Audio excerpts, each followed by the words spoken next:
Yeah, hi Andy, it's Mark at FMAV. Just a quick video, mate, just to show you what I've done and what I ain't done. I've repaired your 3000 for you.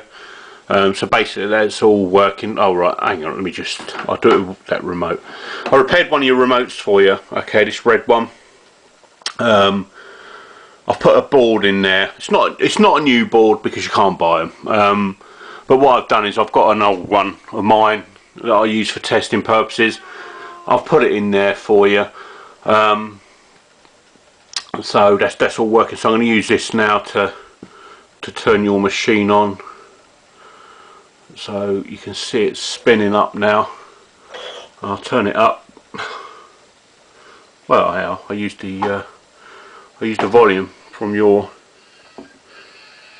Beo remote.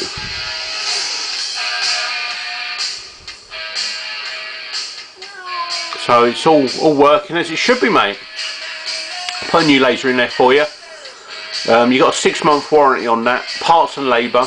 All we ever ask is you pay for the postage, which I think is fair enough. But hopefully you won't get to send it back.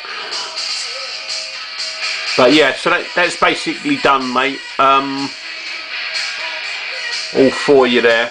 Right, so I've done this remote here with a red dot on it.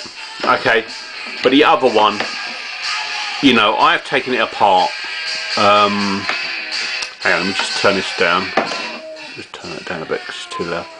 I have done the this one. All right, this one here is it's totally finished. Okay, your best bet's probably to eBay that as broken spares, because it's not any good for anyone, because it's basically all the acid has leaked inside and it's just rotted everything in there, so the whole board is finished. I don't think you're going to be able to repair that.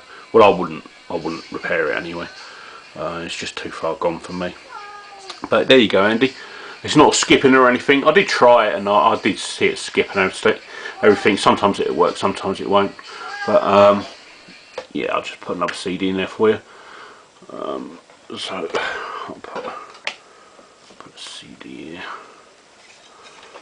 This ain't usually my little testing room here because it's clean up here. Right, so alright, put a CD on. So turn them.